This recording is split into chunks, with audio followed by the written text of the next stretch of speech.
আল্লাহর প্রিয় হওয়ার জন্য যে গুণ জরুরি। পৃথিবীতে দুই ধরনের মানুষ আছে, একদল আল্লাহর কাছে প্রিয় সম্মানিত, আর অন্য দল মহান আল্লাহর কাছে নিকৃষ্ট ও ঘৃণিত।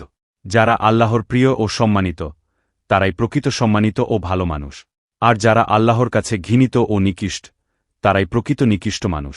এই ভালো মানুষ আর খারাপ মানুষের মানদণ্ড আল্লাহ তাআলা ঠিক করেছেন।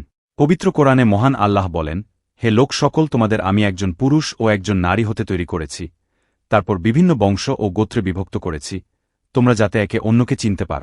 যে লোক তোমাদের মধ্যে বেশি পরহেজগার সেই আল্লাহ তাআলার কাছে বেশি মর্যাদার অধিকারী। আল্লাহ তাআলা সব কিছু সম্পর্কে জ্ঞান, সব খবর রাখেন। সূরা হুজরাত আয়াত 13। অর্থাৎ আল্লাহর কাছে কোনো ব্যক্তির মর্যাদাবান হওয়ার জন্য তার বংশ, ধন সম্পদ, পেশিশক্তি ইত্যাদির কোনো মূল্য নেই। যদি তার ঈমান পরিশুদ্ধ না হয়, যদি তার মধ্যে তাকওয়া না থাকে, তবে এগুলোরই কিছুই বান্দার কোনো কাজে আসবে না। যদি শুধু বংশ ও পূর্বপুরুষদের ঐতিহ্য মানুষের মর্যাদার মাপকাঠি হতো, তাহলে নূহ আলাইহিস সালাম এর পুত্র বেঈমান হয়ে ধ্বংস হয়ে যেত না। এজন্য নবীজি সাল্লাল্লাহু আলাইহি ওয়াসাল্লাম সাহাবায়ে কিরামকে দম্ভ, অহংকার ও পূর্বপুরুষদের ঐতিহ্য নিয়ে গৌরব দেখাতে নিষেধ করেছে।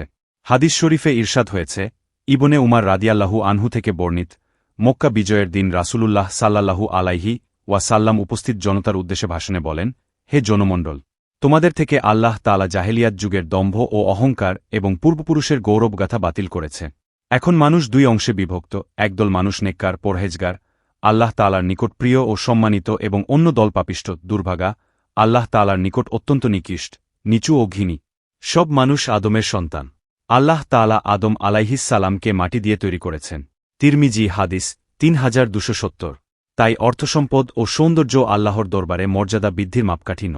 কারো চেহারা ফেরেশতার মতো সুন্দরী হলেই যে সে সর্বোত্তম মানুষ, তা দাবি করা অযৌক্তিক। অন্তরে হিদায়াতের আলো না থাকলে বাহ্যিক সৌন্দর্য মূল্যহীন। আবার আয়ের উৎস যদি হারাম হয় এবং উপার্জন ও খরচ আল্লাহর নির্দেশনা মোতাবেক না হয়, বরং অর্থসম্পদ আল্লাহর নাফরমানিতে ব্যয় হয়, তবে তার সেই সম্পদও আল্লাহর দরবারে তার মর্যাদা বৃদ্ধি করবে না।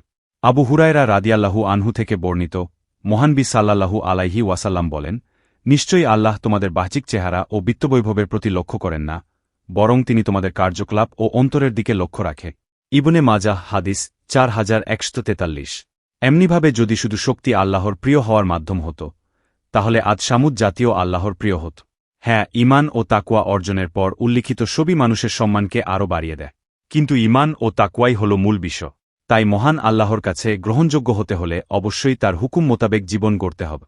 পরিপূর্ণ তাকওয়া অর্জনের আপ্রাণ চেষ্টা করতে হবে। গুনাহ থেকে বিরত থাকতে হবে। কোরআন হাদিস মোতাবেক জীবন গড়তে হবে। মহান আল্লাহ আমাদের সবাইকে পরিপূর্ণ মুত্তাকি হওয়ার তাওফিক দান করুন। আমিন।